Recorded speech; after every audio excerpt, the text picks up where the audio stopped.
그래서 제가 몇 년 전에 실제로 조사를 해본 적이 있습니다. 죽을 사자가 정말 죽음을 많이 불러들이는지 조사해 본 적이 있는데 어떻게 나왔을까요? 결과가. 이 44병동에서 사망한 환자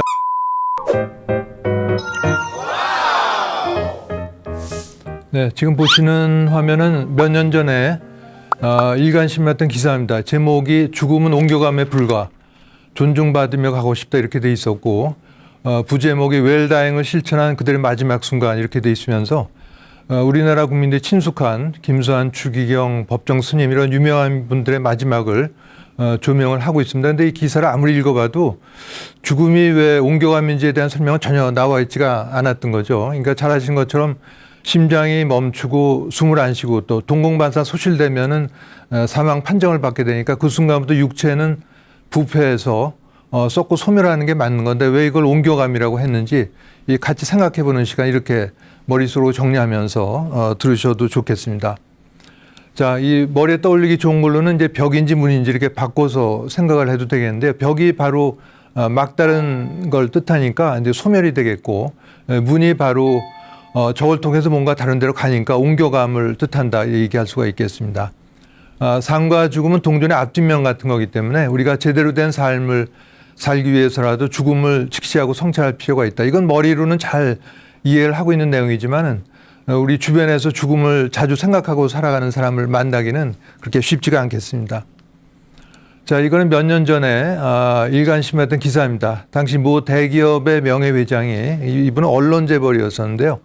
85세 나이로 죽음이 가까우니까 평소에 들지 않았던 궁금증이 들었다고 합니다. 이 바로 제목에 있는 저건데요. 사람이 죽으면 어떻게 되는가. 이게 너무나 궁금해서 비서들 또 가족들 병문안 온 사람이 있으면 붙들고 이걸 물어봤다고 합니다. 이분이 그런데 만족할 만한 대답을 얻고 세상을 떠났는지에 대해서는 후속 기사가 없어서 알 수가 없지만은 제가 추측해 볼 때는 이분이 평소에 재산만 관리할 게 아니라 책도 좀 읽어보고 모임이나 이런 데 가서 강의도 좀 듣고 하면서 미리 관심 가졌었더라면 하고 후회하지 않았을까 제 나름대로 추측을 해본 바가 있습니다. 로마의 철학자 키케로는 지혜로운 사람에겐 삶 전체가 죽음에 대한 준비이다 이런 말을 남기기도 했습니다. 자, 이거는 몇 년 전에 어떤 청중 한 분이 오늘 같은 이런 죽음학 강의를 듣고 나서 소감을 보내주셨습니다. 왜 이런 걸 강의를 들어왔는가 그런 내용이었죠.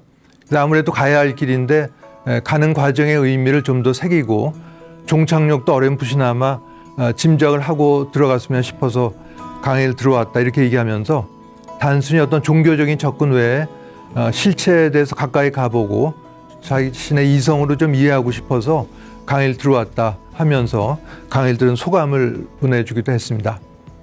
그래서 앞에 그 재벌의 명예회장이 이렇게 왼쪽 그림처럼 당하는 죽음의 모습이라면 이분은 건강할 때부터 이 죽음에 대해서 생각을 하고 하니까 맞이하는 죽음의 모습 이렇게 요약을 해볼 수도 있겠습니다. 자, 많은 분들이 이런 얘기를 하는데요. 그 제 주변에도 보면 그 자신의 종교를 갖고 오랜 세월 그 신앙생활을 해온 지인들이 이런 말을 하는 걸 종종 봅니다. 죽으면 끝이지 뭐가 있겠어 이런 말을 하는 걸 보고 제가 깜짝 놀랄 때가 한두 번이 아닌데 각 세계 고등 종교마다 사후 세계를 언급하지 않는 데가 없는데 그런 종교를 갖고 있으면서도 본인 생각에는 죽으면 다 끝이다 이렇게 생각을 하고 있는 것이죠. 이 성직자들도 예외는 아닙니다. 물론 모든 성직자가 다 그런 건 아니겠습니다만 이거는 영국의 유명한 장의사인 엘빈 다이어가 쓴 책에 소개된 사례입니다. 목회 활동을 오래 한 신부님이 간암으로 병원에 입원했는데 병세가 위중해서 임종할 때가 가까우니까 이 장의사가 병문안을 가죠. 그랬더니 신부님이 죽음이 두렵다는 얘기를 했다는 거죠. 그래서 이 장의사는 아니 하느님 믿으신 분인데 믿음이 어디로 갔습니까? 했더니 신부님이 미지의 세계로 들어가는 것만큼 두려운 것은 없다 이렇게 대답을 했다고 합니다. 그래서 성직자라면 일반인보다 몇 배 강한 신앙심으로 죽음에 대한 두려움을 어렵지 않게 극복을 하리라 이렇게 생각을 했는데 실상이 그렇지 않은 걸 보고 충격을 받았다 이렇게 얘기를 하고 있습니다. 자, 이거는 철학을 전공한 유호정 박사가 쓴 책에 나는 내용인데 내용이 재미있는 내용이라서 한번 소개를 해드립니다. 똥설과 된장설을 얘기를 하는데요. 똥 같으면은 그 아무리 마음 수양을 오래 해도 똥을 한 숟가락 퍼서 입에 넣고 구수하다 이렇게 생각을 할 수는 없는 거죠.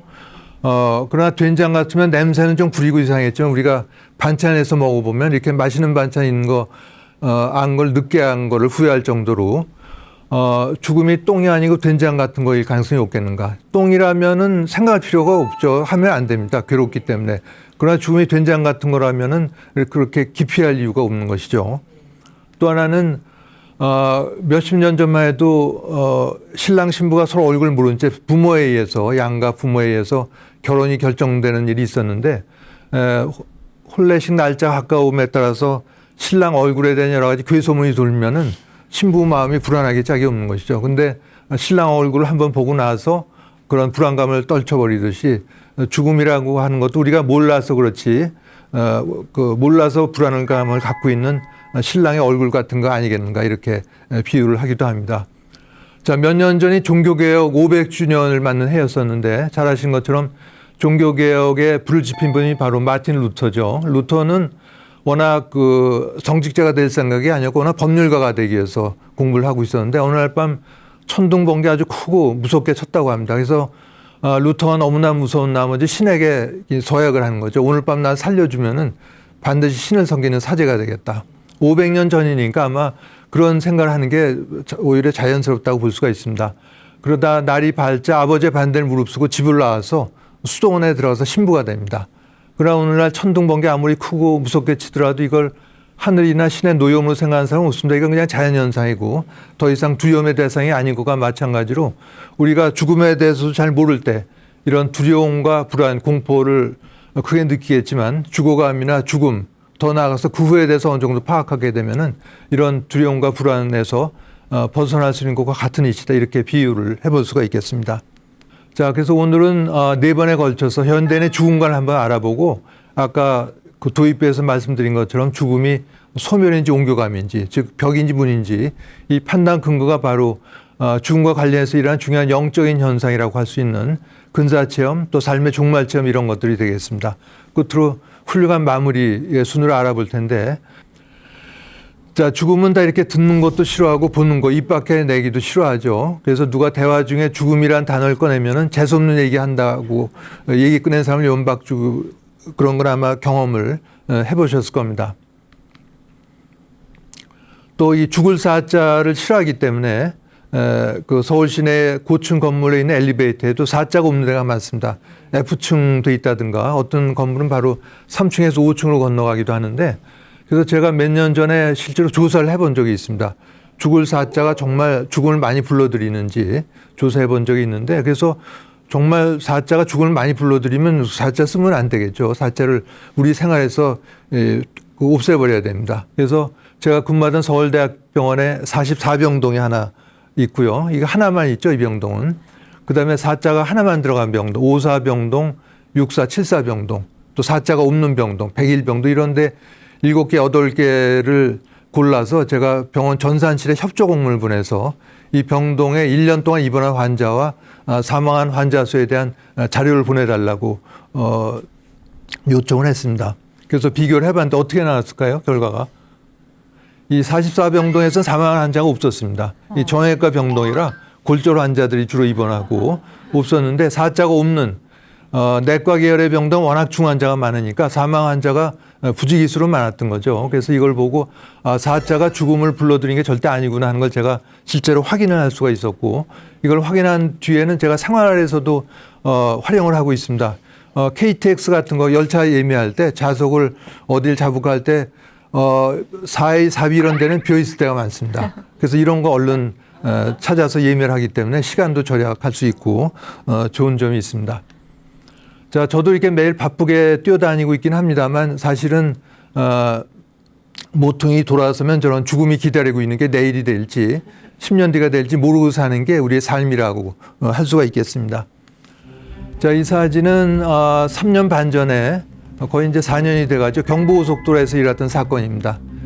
이때만이 아니고 지금도 아마 이런 사건이 이 순간에도 일어날 수 있을 가능성이 많은데 고속도로를 운전하고 하던 얌전하게 운전하던 어떤 운전자 부부의 차를 뒤에서 졸음운전하던 기사가 몰던 버스가 덮치는 바람에 운전자 부부가 즉사했다는 기사였습니다. 차가 아마 이 모양으로 우그러졌으니까 살아나기 힘들었을 텐데, 그래서 저런 걸 보면은 저런 일이 나한테 일어날 수도 있겠다. 이걸 머리로는 다 생각을 하죠.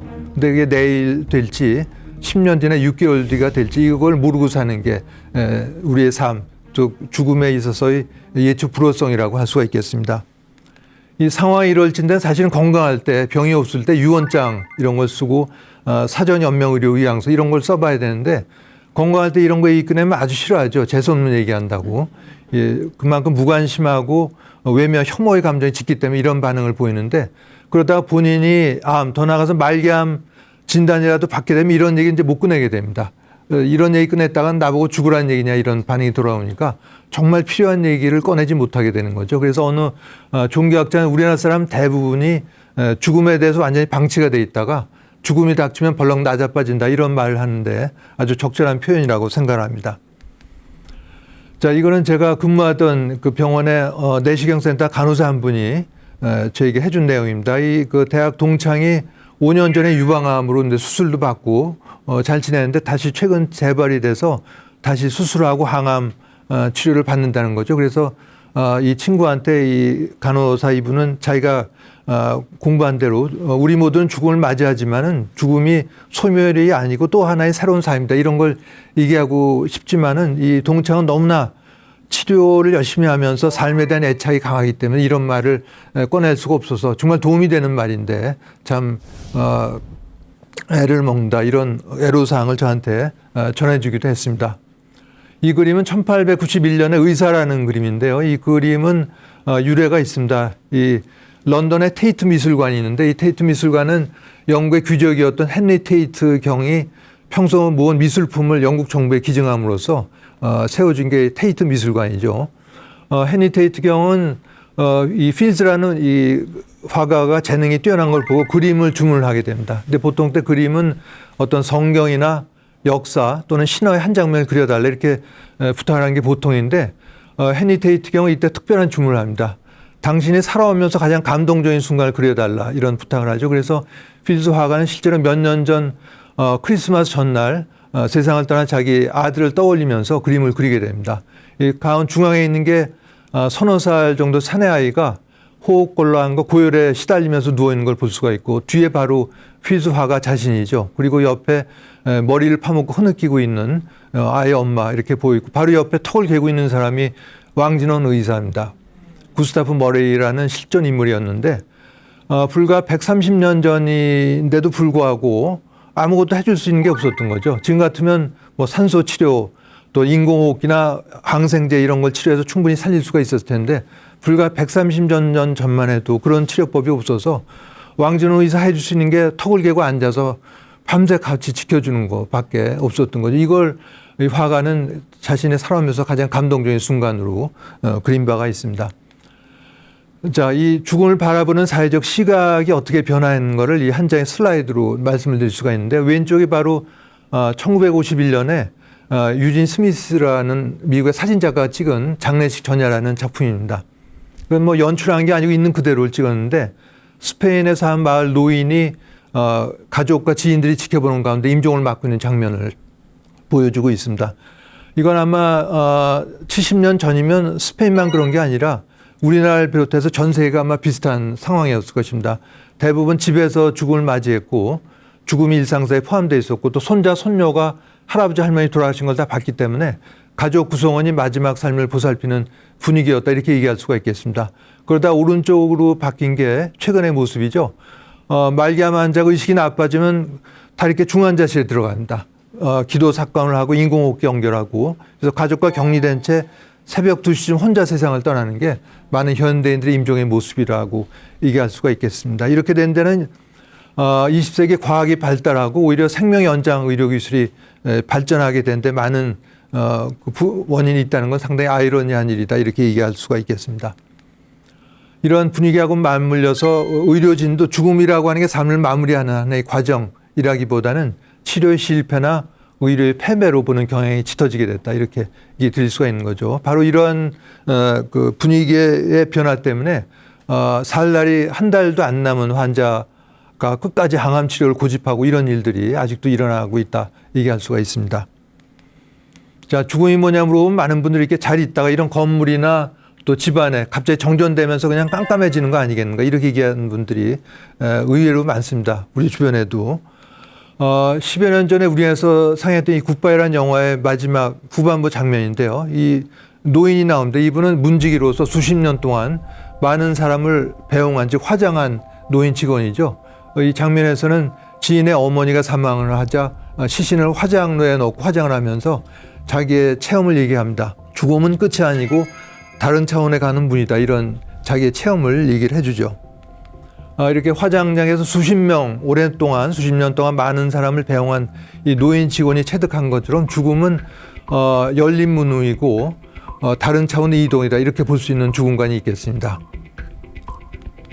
자, 인류에게 집단 무의식의 개념을 알려준 분이 아래에 있는 칼 구스타브 융이죠. 스위스의 정신과 의사인 프로이드와 더불어서 정신의학계 양대 산맥이라고 할 수가 있는데 융은 그 수제자였던 폰 프란스 여사의 입을 통해서 이렇게 얘기합니다. 이분은 주로 죽어가는 삶의 꿈을 집중적으로 분석을 해서 어떤 결론을 얻었냐면 죽음은 사라지는 게 아니고 알 수 없는 세계로 가는 것이다. 이런 말을 남겼고 융 자신도 생전에 썼던 편지에서 보면 죽음의 저편에서 일하는 일은 말할 수 없이 위대하기 때문에 우리의 상상이나 감정이 제대로 파악하기조차 어렵다. 이런 의학을 전공한 이런 의학자들이 이런 얘기를 했던 것이죠. 이런 얘기를 의료 현장에서 했던 거는 아까 서두에서 잠깐 말씀드렸던 엘리자베스 퀴블로 로스 박사입니다. 로스 박사는 스위스에서 태어나서 미국에서 활동했던 정신과 의사인데 특이하게도 어린애들의 임종을 많이 지켜봤습니다. 그러니까 예를 들어서 백혈병으로 죽어가는 5살짜리 어린이 환자를 찾아갈 때 이렇게 고치벌레 형태로 된 헝겊 인형을 갖고 다녔는데 인형을 뒤집으면은 아름다운 날개가 달린 나비로 변하는 이런 인형을 죽어가는 애들한테 보여주면서 인간의 육신은 영원 불멸에 잘 둘러싼 껍질이기 때문에 죽음은 존재하지 않는다. 다만 다른 차원의 이동일 뿐이다. 이런 얘기를 하면서 죽어가는 애들을 위로를 했다고 합니다. 그래서 이 고치벌레로 표현되는 것이 바로 병들고 낡은 인간의 육신이라고 할 수가 있겠죠.